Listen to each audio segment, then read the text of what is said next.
dukkha dukkha လူလောကမှာအစဉ်ပြေတဲ့အခါမှာချမ်းသာလို့အစဉ်ပြေတဲ့အခါမှာဆင်းရဲဒုက္ခအကြက်တဲတွေတွေ့အဲ့လိုတွေ့လာတဲ့အခါမှာလည်းပဲဆင်းရဲဒုက္ခတွေကြုံတဲ့အခါမှာ depression မဖြစ်ဖို့စိတ်ဓာတ်မကျဖို့စိတ်သက်သာရတဲ့နိလန်းနေနဲ့တွေးရမယ်မြတ်စွာဘုရားပေးထားတဲ့ general point ကတော့ဘာတုံးဆိုလို့ရှိရင်ဘယ်အရာမှမမြဲဘူးတဲ့တခဏပဲဆိုတဲ့အတွေးလေးနဲ့သိခံပါဆင်းရဲတဲ့အတိုင်းတာတစ်ခုကိုအဲ့ဒါနဲ့ခုခံကာကွယ်ထားသည့်အတွက်ကြောင့်ကိုယ်စိတ်ဓာတ်မှာ depression ဖြစ်တယ်ဆိုတာမရှိဘူးစိတ်ဓာတ်တွေနှိမ့်ကျသွားတာမျိုးမရှိဘူးတဲ့ခုခံနိုင်တယ်အေးချမ်းသာဒုက္ခနဲ့တွေ့လာလို့ရှိရင်လေလူတွေကဘဝင်မြင့်ပြီးအောက်ခြေလွတ်တတ်တယ်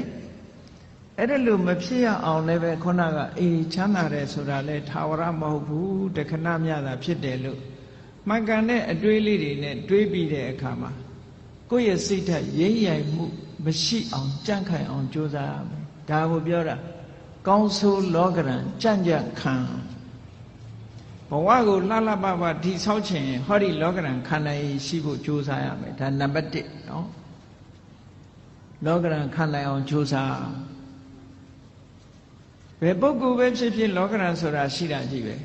ဆင်းရဲတဲ့ပုဂ္ဂိုလ်မှလည်းရှိတယ်ချမ်းသာတဲ့ပုဂ္ဂိုလ်မှလည်းရှိတယ်ဘယ်နိုင်ငံသားပဲဖြစ်ဖြစ်ဘာလူမျိုးပဲဖြစ်ဖြစ်ဘာဘာသာကိုယ်ွယ်ဒါတွေကတညီတယ်ပဲဘာဖြစ်လို့လောကဓမ္မလောကရဲ့သဘာဝလို့ပြောတာနော်ကဲရတယ်ချီးမွမ်းတယ်ဆိုတာချီးမွမ်းတဲ့လူကချီးမွမ်းတယ်ကဲရတဲ့လူကကဲရတယ်အလုံးသိကြလိမ့်မယ်လေတခါတော့ကအမေရိကန်သမ္မတအရင်သမ္မတအီရတ်သွားတဲ့အခါကျတော့သတင်းစာဆရာတယောက်ကဖဏနဲ့ထုတယ်မဟုတ်လားဘာပဲဖြစ်ဖြစ်တခုခုအစော်ကားဆိုတာနိုင်ငံကောင်းဆောင်သမ္မတဖြစ်နေစော်ကားခံရတာမျိုးရှိတာစိတ်ဓာတ်ရေးရမတုံလို့ဖို့ကသိအရေးကြီးတယ်ပေါ့ကိုယ်လည်းကိုယ်အတိုင်းတာနဲ့သူလည်းသူ့အတိုင်းတာလောကမှာနေတဲ့ပုဂ္ဂိုလ်တိုင်းဟာကြည့်စိတ်ဓာတ်ကြန့်ခိုင်ဖို့ကြိုးစားရအဲ့ဒီစိတ်ဓာတ်ကြန့်ခိုင်တယ်ဆိုတာသူ့ဘာသူကြန့်ခိုင်လာမှာမဟုတ်ဘူးကိုယ်တိုင်ကြိုးစားဖို့လိုအပ်တယ်ဘာဖြစ်လို့တော့ဆိုရင်ခန္ဓာကိုယ်ကြီးကြန့်ခိုင်အောင်ဘာတွေလုပ်ကြလူတွေလမ်းလျှောက်ကြတယ်ကျမကြီးလေ့ကျင့်ကြတယ်ဟုတ်တယ်မဟုတ်လားကျမကြီးလေ့ကျင့်ကြတယ် physical exercise တွေလုပ်ကြတယ်အားကစားသမားတွေဆိုမမောနိုင်မပန်းနိုင်အားကစားလေ့ကျင့်မှုတွေပြုသို့သောလောကလူသားတွေမေ့နေတာလုပ်ဖို့မေ့နေတာဘာတော့ဆိုရင် mental exercise ပဲစိတ်ကိုကြန့်ခိုင်အောင်ကြိုးစားမှုကြတော့အားပြော့နေကြတယ်အဲ့ဒါလို့အားပြော့နေကြသည့်အတွက်ကြောင့်တလောကလုံးတစ်ကမ္ဘာလုံးမှာရှိကြတဲ့လူသားတွေဟာလောကရန်နဲ့ကြုံလိုက်လို့ရှိရင်ရိမ့်ရိုင်ထွက်သွားတယ်စိတ်ဓာတ်ကြန့်ခိုင်မှုအတွက်ကလည်းပဲ physical exercise လုပ်တယ်လို့ mental exercise လုပ်ဖို့လိုအပ်တယ်ပေါ့အဲ့ဒါတရားကျင့်တယ်ဆိုတာအဲ့ဒါပြောတာနော်တရားကျင့်တယ်ဆိုတာအဲ့ဒါပြောတာ physical exercise လုပ်တယ်ဆိုလို့ရှိရင်လူတွေကလမ်းထွက်ရှောင်းရတယ်ကျန်းမာရေးလေ့ကျင့်ရတယ်အပြေးလေ့ကျင့်တယ်ခန္ဓာကိုယ်ကြန့်ခိုင်အောင်လုပ်တယ်ဒါဖြင့်စိတ်ဓာတ်ကြန့်ခိုင်အောင်ဘာလို့ကတရားထိုင်တယ်တို့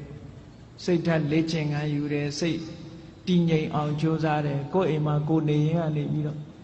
မှန်ကန်တဲ့အတွေးကလေးတွေတွေးတယ်ဆိုပါစို့လောဘစိတ်တွေများနေတယ်တွေ့တာစိတ်တွေများနေတယ်တဦးနဲ့တဦးခင်မင်ပြီးတော့သိတွေ့တာမှုတွေများနေလို့ရှင်တွေးလေအေးလူဆိုတာတနေ့ကျတော့ခွဲရအောင်ပါပဲဟောမခွဲခင်တို့ဘာတွေလုပ်မလဲတချို့အဲ့ဒါမျိုးကိုစဉ်းစားရမှာမစဉ်းစားကြဘူးပေါ့စိတ်ဓာတ်ကြန့်ခိုင်အောင်အဲ့ဒါလေးကလေ့ကျင့်ပေးရဆိုပါစို့နုပြိုးနေတဲ့အရွယ်ရှိတဲ့ပုဂ္ဂိုလ်တွေကစဉ်းစားရမှာပါဇရာဓမ္မောမိဇရံအနတ္တိတောငါမှအိုခြင်းသဘောရှိတယ်အိုတဲ့သဘာဝငါမှရှိနေတယ်အိုခြင်းတရားကိုငါမလွန်မြောက်နိုင်သေးဘူးလို့ဒီဟာစိတ်ဓာတ်ကြန့်ခိုင်အောင်လေ့ကျင့်မှုတစ်ခုပဲတချို့အဲ့ဒါတွေတွေးရင်စိတ်ပြည့်စရာကြီးလို့ထင်တယ်မဟုတ်ဘူးစိတ်ပြည့်စရာတွေးတာမဟုတ်ဘူးသဘာဝအမှန်ကိုသိအောင်ကြိုးစားစိတ်ဓာတ်ဆိုတာသဘာဝအမှန်ကိုသိမှဒီထက်တယ် ရင့်ကျက်လာဗျာတိဓမ္မောမိဗျာဒိဏတိတောအေးငါခန္ဓာကိုယ်ကြီးဟာနာရတဲ့သဘောရှိတယ်နာခြင်းတရားကိုငါမလွန်မြောက်နိုင်သေးဘူးတွေးပါဆင်ញင်စဉ်းစားပေးပါလေ့ကျင့်ပေးပါစိတ်ကိုဒါနဲ့လေ့ကျင့်ပေးအာယုန်နဲ့စိတ်ကိုလေ့ကျင့်ကောင်းတဲ့အာယုန်နဲ့စိတ်ကိုလေ့ကျင့်တာခေါ်တယ်မရဏဓမ္မောမိမရဏနာတိတောလူတိုင်းဟာသိခြင်းသဘောရှိတယ်ငါလည်းပဲသိခြင်းသဘောရှိတယ်သိခြင်းတရားကိုငါမလွန်မြောက်နိုင်ဘူးလေ့ကျင့်ပေးပါလေ့ကျင့်ပေးသည့်အတွက်ကြောင့်ဟောတန်ရောစဉ်တွေယောပါလာအတွေ့အတာတွေယောပါလာလူတွေကထင်တယ်အတွေ့အတာယောပါသွားလို့ရှိရင်တဦးနဲ့တဦးကွဲသွားလိမ့်မယ်လို့ထင်တယ်မဟုတ်ဘူးတန်ရောစဉ်နဲ့တွေ့တာဟာမေတ္တာနဲ့တွေ့တာနဲ့မတူတဦးနဲ့တဦးမေတ္တာနဲ့ကုညီဆောင်းလျှောက်တာကမှပိုးခိုင်တာတန်ရောစဉ်ကမခိုင်ဘူးတန်ရောစဉ်ဆိုတာကိုယ်အလိုချလေးဖြစ်နေတုန်းနဲ့တန်ရောစဉ်ကိုယ်စိတ်တိုင်းမကြတော့ဘူးဆိုတာနဲ့တပြိုင်နက်တန်ရောစဉ်မရှိတော့တဏှာရဲ့သဘောကခုကောင်းစားဖို့ပဲကြည့်တယ်ဆိုပါစို့သားသမီးတွေကိုမိဘတွေကချစ်တယ်နဲ့ပြောကြတယ်သားသမီးချစ်တာလားကိုကိုချစ်တာလားသေချာဆန်းစစ်ကြည့်အများကတော့ဖြေလိမ့်မယ်သားချစ်တယ်သမီးချစ်တယ်ပေါ့ဒါဖြင့်အဲ့ဒီသားသမီးကိုဘာကြောင့်ချစ်နေတာတုံးလို့မေးလိုက်လို့ရှိရင်ဒီသားသမီးလေးကိုကြည့်ပြီးတော့ကိုယ်စိတ်ထဲမှာစိတ်ချမ်းသာနေတယ်အာကိုနေတယ်ယုံကြည်နေတယ်ငါသက်ကြီးရင်ငါသားလေးကငါဆောင်းရှောက်မှာပဲငါသမီးကငါဆောင်းရှောက်မှာပဲနဲ့ဟောအာကိုမှုတွေတွေ့တာမှုတွေအဲ့ဒီလိုမျောလင်းချက်ကလေးတွေနဲ့ထင်အဲ့ဒီသားသမီးကကိုယ့်ကိုဒုက္ခပေးလာပြီဆိုရင်မိဘတွေဘာလုပ်ကြတော့အိမ်ကနေနှင်ချပြီးအမွေပြတ်ကြော်ညာကြတယ်မဟုတ်လားအဲ့ဒါဖြင့်အဲ့ဒီသားသမီးကိုချစ်တယ်ဆိုတာဘာကိုချစ်တာတုံးလို့မေးလို့ရှိရင်ကိုယ့်ရဲ့ပျော်ရွှင်မှုကိုဖျက်ဆီးလာပြီးကိုယ့်ရဲ့ဘဝကိုထိခိုက်လာပြီဆိုလို့ရှိရင်အဲ့သားသမီးမချစ်တော့အဲ့ဒါကိုကြည့်မယ်ဆိုရင်မိဘတွေကတကယ်ချစ်တယ်ဘာကိုချစ်တာတုံးကိုယ့်ဘဝကိုချစ်တာပဲကိုယ့်ဘဝကိုထိပါလာပြီးနှောင့်ယှက်လာပြီးဆိုရင်လက်မခံတော့ဘူးလေချစ်လာပါတယ်ဆိုတော့ဇနီးမောင်နှံတွေ divorce လုပ်ကြတယ်၊ကွာရှင်းကြတယ်။ဘာဖြစ်လို့ပြောကြတဲ့အခါမှာစိတ်သဘောထားချင်းမတိုက်ဆိုင်လို့ဆိုလိုတာကသူ့စီကကိုပျော်ရွှင်မှုမရဘူးကိုယ့်စီကသူပျော်ရွှင်မှုမရဘူးကိုယ့်ရဲ့ပျော်ရွှင်မှုတွေဆုံးရှုံးကြတယ်အဲ့ဒီဆုံးရှုံးတာကိုမကြိုက်တာပဲအမှန်တကယ်အနိတ္တရာကိုလိုက်ရှာကြည့်လို့ရှိရင်မြတ်စွာဘုရားကဒါကြောင့်မို့ဟောတာအတ္တတမံပေမနတ္ထိကိုချစ်တာလောက်တခြားကိုအချစ်နဲ့တူတဲ့အချစ်ဆိုတာမရှိဘူးလို့ဒီလိုပြောတာဒါတကယ်ကိုအစစ်အမှန်ကိုဟောဒါကြောင့်မို့လို့မေတ္တာဆိုတာကတော့အဲ့ဒါမျိုးမဟုတ်ဘူးတဏှာကရယူလို့တယ်ခံစားလို့တယ်ဒါတဏှာချစ်မေတ္တာချစ်ဆိုတာကအဲ့ဒါမျိုးမဟုတ်ဘူးသူများအတွက်ပေးဆက်ခြင်းမေတ္တာချစ်ကသူများအတွက်ပေးဆက်တယ်တဏှာကကိုယ့်အတွက်မေတ္တာကသူ့အတွက်လှုပ်တာကပို့ပြီးတော့ခိုင်မြဲတယ်ဘာဖြစ်လို့တော့ဆိုစဉ်းစားရတယ်သူ့အတွက်စဉ်းစားတာကိုယ့်အတွက်မစဉ်းစားဘူးဟိုတစ်ဖက်ကလည်းမေတ္တာနဲ့ဆိုရင်သူ့အတွက်စဉ်းစားတယ်ကိုယ့်အတွက်မစဉ်းစားဘူးအဲ့ဒီတော့သူ့အတွက်ဆင်ပြေးနေလို့ရှိရင်ဟောမကွဲမကွာဖြစ်တာပေါ့ဟိုလူကလည်းငါအတွက်စဉ်းစားတယ်ဟိုလူကလည်းငါအတွက်စဉ်းစားတယ်နှစ်ဦးကိုယ့်အတွက်ကြီးပဲစဉ်းစားတယ်လိုဘဖြစ်နေတဲ့အချိန်မှာတော့ကိုယ့်အတွက်ဖြစ်နေရင်ခြေနှက်တယ်ကိုယ့်အတွက်မဖြစ်တာနဲ့တပြိုင်နက်ခွဲကြရောအဲ့တော့မေတ္တာချစ်နဲ့တဏှာချစ်တခြားနည်းနဲ့ပြောမယ်ဆိုလို့ရှိရင်မေတ္တာချစ်ကအေးမြပြီးတော့တဏှာချစ်ကပူလောင်နေတဏှာရဲ့နောက်ွယ်မှာဘာတွေလာတော့ဆိုတောကဆိုတာရောက်လာစိုးရိမ်တာတွေပူဆွေးတာတွေဒါတွေဖြစ်လာမေတ္တာရဲ့နောက်ကမှဒါတွေလုံးဝမရှိဘူးအေးချမ်းတယ်တည်ငြိမ်တယ်ဆိုတာတွေဖြစ်တယ်ဒါကြောင့်မို့မေတ္တာနှလုံးသားနဲ့ချစ်နိုင်အောင်ကြိုးစားအဲ့ဒါပို့ပြီးတော့ခိုင်မြဲတယ်စိတ်ဓာတ်ကြံ့ခိုင်မှုနဲ့ပတ်သက်ပြီးတော့ဒါကိုမြတ်စွာဘုရားကလောကရန်နဲ့ကျုံလာပြီဆိုလို့ရှိရင်ကြံ့ကြံ့ခံနိုင်အောင်လေ့ကျင့်ရစိတ်ဓာတ်ကိုလေ့ကျင့်ပေးရမယ် လေ့ကျင့်တယ်ဆိုတဲ့နေရာမှာဘာနဲ့လေ့ကျင့်သမထကျင့်စဉ်တစ်ခုကိုကျင့်တာလဲဒါလေ့ကျင့်တာပဲဝိပဿနာကျင့်စဉ်တစ်ခုကိုကျင့်တာလဲလေ့ကျင့်တာပဲအဓိကကတော့ wise attention လို့ဆိုတယ်မှန်မှန်ကန်ကန်စဉ်းစားတတ်မှုပါယောနိသောမနတိကာရလို့ခေါ်တယ်မှန်မှန်ကန်ကန်စဉ်းစားတယ်ဆိုတာဘာတော့ဆိုရင်အဆိုးဘက်ကမကြည့်ဘူးကောင်းဘက်ကကြည့်အကုသိုလ်ဖြစ်အောင်မကြည့်ဘူးကုသိုလ်ဖြစ်အောင်ကြည့်တယ်အကောင်းဘက်ကတွေးတယ်အရာရာမှာအကုန်လုံးအကောင်းဘက်ကတွေးရမှာလားလို့ဆိုဒီလိုတော့မဟုတ်ပါဘူးမှန်ကန်တဲ့ဘက်ကအကောင်းဘက်ကစဉ်းစားနိုင်တတ်ရမယ်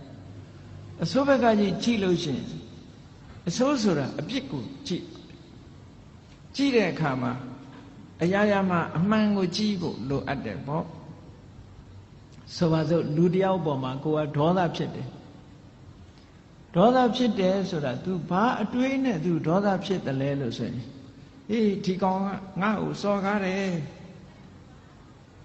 တက်စော်ကားတာပဲဆိုတဲ့အဲ့ဒီအတွေးတွေနဲ့တွေးလိုက်မယ်ဆိုလို့ရှိရင်ဒေါသဖြစ်လာမှာအဲ့ဒီအတွေးမဟုတ်ဘဲနဲ့ပြောင်းပြီးတော့တွေးလိုက်တယ်အေး तू ဆဲတာ तू ဆိုးတာငါကပ်ပါတာမဟုတ်ဘူးငါနဲ့မဆိုင်ဘူး तू ဆိုး तू ခံလိုက်မယ်ငါမပတ်သက်ဘူးလို့ဆိုရင်သူ့ပုံမှာဒေါသမထွက်ပြန်ဘူးအတွေးလေးဟာဒီနားလေးတင်ပဲကပ်ပြီးတော့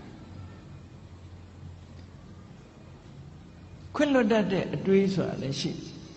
လူတွေက